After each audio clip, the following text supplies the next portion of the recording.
Hello, আসসালামু আলাইকুম। আশা করি সবাই খুব ভালো আছেন। আমিও আল্লাহর রহমতে ভালো আছি। তো আজকে একটা কথা বলবো আপনাদের সাথে। সে কথাটা হচ্ছে আসলে অনেক দিন ধরে অনেকগুলো মুরগি মেহমান আসার ক্ষেত্রে অনেকগুলো মুরগি আনা হয়েছে। তো মুরগির হাড়গুলা আর কলিজা গিলাগুলা রাইখা দিছি। তো অলসতা করে আসলে রান্না করা হয় না। তা আজকে ভাবছি এগুলা কি দিয়ে রান্না করব। তো এই ভেবে না মানে ফ্রিজ থেকে নামাইছি আর ভাবতেছি এগুলা মানে শুকনা শুকনা ভাজি করবো আর কি।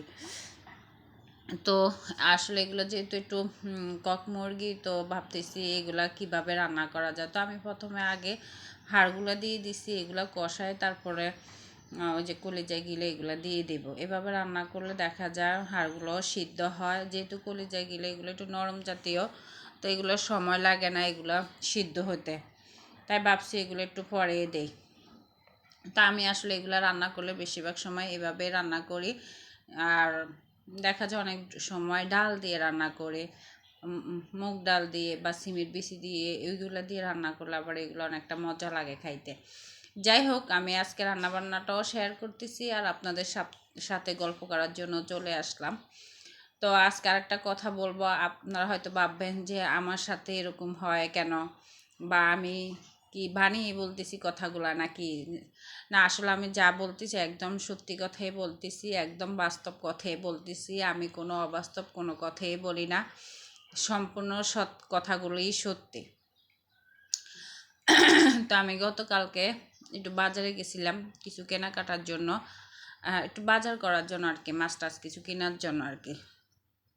যাই হোক, বাজারে যখন যাই তখন মাছ বাজারে যখন যাই তখন আশেপাশে অনেক, এমনি তো আশেপাশে দেখা যায় মানে সাহায্য চাওয়ার জন্য অনেক মানুষ থাকে, ভিক্ষা যেটা বলে ভিক্ষা করে বা সাহায্য চায়। কিন্তু মাছ বাজারে যখন ঢুকি সেখানেও অনেক লোক থাকে, অনেক বৃদ্ধ মানুষ থাকে, ল্যাংলা লুংলা বিভিন্ন ধরনের মানুষ থাকে। তো সেইখানেও দেখা যায় মানে শান্তি নেই, সেখানেও তারা সাহায্য চায়, মাছ চায়, কারো কাছ থেকে টাকা চায়, এক একজনে এক একটা চায়। তো যাক, হঠাৎ করে আমার কাছেও কয়েকজনও চাইছে, আমি তেমন একটা গুরুত্ব দিই না। না দেওয়ার পরে একটা মাছের দোকানে আমি দাঁড়াইছি, ইলিশ মাছের দোকানে আর কি। তো দাঁড়ার পরে মাছ দেখতেছি আর কি, মানে যেটা পছন্দ হয় ওইটা কিনবো। তো একটা বৃদ্ধ মহিলা আমার কাছে আয়সা বলতেছে, মা তোমরা তো অনেক মাছ কিনা খাও, অনেক ইলিশ মাছ কিনা খাও, আমার একটা ইলিশ মাছ কিনা দাও না। তা আমি ওনার দিকে তাকাই রয়েছি। তো উনি আমি ভাবতেছি যে উনি জাতা মাছ চাই নাই, ইলিশ মাছে চাইছে আমার কাছে। তা আমি কি আপনারে করি, আমি টাকা দিয়ে দেই কিছু, আপনি নেন। না, তুমি আমার একটা মাছ কিনা দাও, আমার একটা ইলিশ মাছ কিনা দাও, আমার অনেক খাইতে ইচ্ছা করে। এই তো বলতেছে, পর আমি ওনার মুখের দিকে তাকাই রয়েছি আর তাকাই তাকে ভাবতেছি মহিলাটা অনেক বৃদ্ধ, অনেক বৃদ্ধ। তো এই বৃদ্ধ মানুষটা তো আসলে মন চাইছে খাইতে, এখন কিনতে পারতেছে না। তো আমি কি করব ভাবতেছি, ভাইবা ভাইবা পরে ভাবতেছি থাক একটা কিনে দেই। পরে আমি ছোট দেখে একটা ইলিশ মাছ আমার সামর্থ্য অনুযায়ী ওনার একটা ইলিশ মাছ কিনে দিছি।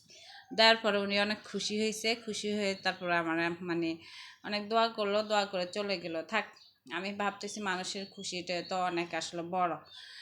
তো আমরা তো যাই খাই আল্লাহ রহমতে, আল্লাহ যথেষ্ট খাওয়াই, শুক্রিয়া আল্লাহর দরবারে। তো ওনারা একটা কিনে দেয়, সমস্যা কি। উনি যেহেতু বলতেছে খাইতে ইচ্ছা করে খাক। তা আমি আমার সাধ্য মতো একটা ইলিশ মাছ ওনারা কিনা দিলাম। তো কিনা দেওয়ার পরে তারপর আমি বাজার টাজার করে বাসায় চলে আসলাম।